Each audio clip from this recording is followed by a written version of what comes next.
You say, wait a second, the number reported on the profit and loss statement must be fake, right? Because how could a company be profitable and still have an outflow of cash from operations of $5 million?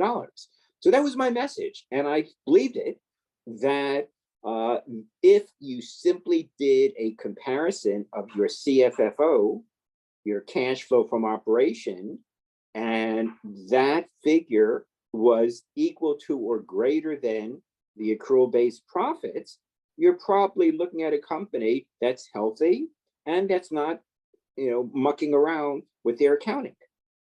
I couldn't be more wrong. So the humility is you believe something from the observations you had seen up until that point in time, and then all of a sudden, your belief system comes under doubt because you see companies where they're playing accounting games. And the example I was focusing on that sort of led me to that epiphany was Tyco. Tyco, where the CEO of the company wound up in jail for many years for his shenanigans. But I remember, I don't know if these were the words coming out of his mouth, but I was by that time already becoming fairly famous in this space, where I don't know if he said or the CFO said when analysts were questioning, talking about their aggressive accounting, they'll say, "Give me a break. Look at Schilit's book," where if you take the CFFO and you compare it to the earnings, we get an A+, right? They had much more cash flow from operations than they had earnings. And I knew there's something that I had not understood. And what I learned in doing more research on that is that you could just as easily manipulate the cash flow as you can your accrual-based earnings. And that was something I didn't know was possible. And it became so evident. So I started looking for that. And of course, on the cash flow statement, you have three different buckets. You have your cash flow from operation, pluses and minuses, right? Things that increase it. And you have the same thing in your investing section, things that increase your investing cash flow, like when you sell off some assets, or outflows where you incur capital expenditures or you make acquisitions. And then in the third section, investing, the same thing. You have things that increase it when you borrow money, right? Or you, let's say, I guess, do stock transactions, or I should say like dividend kind of transactions. So again, it could be in and out, right? Borrow money has an inflow effect, and paying off the debt has an outflow effect. So here's what I wrote in the second edition of the book. I said, I have to have a whole new section about cash flow shenanigans. And I did. And I found that the strategies were, so you see a trick, and then you have to make sense of it. And I said, well, what's the objective? And of course, the objective is on the cash flow statement to make the first section look as pretty as possible, because that's what people pay attention to. So much of this is a behavioral analysis, trying to understand what investors pay attention to, and if management understands that, management is smart enough to basically muck around with those type of outflows. So the goal on the cash flow statement was, how do you make the CFFO look much larger? And on top of that, the extension, free cash flow, which is just CFFO minus the CapEx. So how do you make the free cash flow look better? And there are two answers to that question. One is moving things around in the current accounting period. That is moving what should be an outflow to CFFO into the either the investing or financing section, and moving things that are actually inflows that, say, pertain to financing, for example, and move that into the operating section. And the reason you could do that, believe it or not, this is hard to believe, is that there are almost no restrictions in GAAP in terms of cash flow. Whereas if you look at the GAAP rules, whether it's IFRS or whether it's US GAAP, there's a multitude of rules and restrictions and guidance on related to revenue and expenses and amortization, things related to the accrual-based earning statement. But in terms of the cash flow statement, that only was required since the late 1980s. You didn't even have a cash flow statement before, and the rules were so non-specific. It was basically, you have to have a cash flow statement. It has to have these three sections.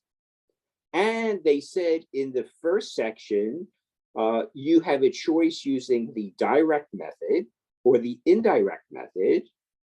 And that was it. They didn't specifically say what goes in the second section. I mean, so that created all kind of opportunities for shenanigans. And then, of course, going into the third and fourth edition, again, the more observations I had in doing work on behalf of clients, the more I learned. So, and also the accounting tricks evolved. So it's partly I evolved in seeing more and learning more and teaching more, but the executives, the CFOs, and the CEOs of companies are smart people, and they want to win. They want on earnings. So this is the beginning of earnings period. They are gauging what they need to do in their earnings releases and the conference calls to get a positive reception from the investors. That's a major part. If I was a fly on the wall in the conference rooms of corporate America, that would be the discussion. Okay, yeah, go ahead, Alex. That was a great point in terms of Volkswagen, which you mentioned.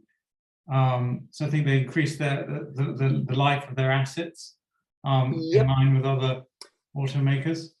Yeah, so let me sort of give you a little backdrop on the circumstances about that and how it would have been very easy to overlook that, even if somebody noticed that. So again, so what Alex was describing, this probably goes back a decade or so, where most of the automakers were depreciating their plant and equipment over between, I'd say, 25 and 35, 40 years. I mean, a long period of time. And as you can imagine, that's an enormous asset in terms of dollar amount for automakers. Their factory, the plant, it's not like a high-tech company. You don't have a whole lot of fixed assets. And I noticed in comparing the wording of the footnotes, so the first footnote in every 10K is a summary of accounting policies, and they always talk about their depreciable life, what methodology they use, is it straight line, is it some accelerated depreciation, and over the period of time. So in, we'll say year number one in my comparison, I'm reading the footnote, and it says, we depreciate our plant and equipment over a period of 10 years, period. In the second year, the sentence was a little longer. We depreciate our plant and equipment over a period of 10 to 15 years. Okay, so the first thing I would suggest to your listeners as investors is you have to notice that.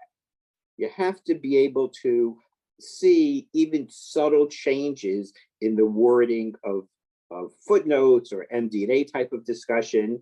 And there's some very inexpensive software that you can get that will give you the comparison. So, I mean, days before I had any software to help me out, I was reading very carefully, word for word. Now the software will pick that out for you. Okay, so the first step is you notice that. And before you contact the company, so this is an important part from I'd say, an investigative reporting approach. and I consider myself more of an investigative journalist than I do an accountant or investor.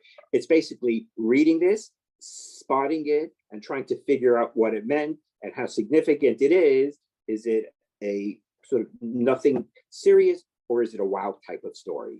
And I could, as we go on, I could give you examples of a wow type of story. But the first thing is, you noticed that they stretched out the depreciable life by as much as 50%, going from 10 years to 15 years on a very substantial dollar amount asset. The first thing is, you want to see what their earnings was after the change, right? So they announce the change and you have the number, and compare it to the sell side estimates, the consensus estimate. Okay, because that's sort of the test. And when I noticed, and then before I made any phone calls, before I did that, I noticed, and let's just say this is in euros, and I'm just making up the numbers, they reported 10 euros a share, and the consensus estimate was exactly the same. Okay, so they exactly met the consensus estimate, but this was after they made this subtle change in estimate. I say, this could be a very big story. And I'll give you sort of the conclusion, and then I'll give you a little more of the meat. Because what I learned is two things as a researcher, as an investor. The company was doing worse from an operating standpoint than is widely understood. Okay. And two, management is not to be trusted because they tried to cover up that deterioration. That sounds pretty serious, these allegations, doesn't it?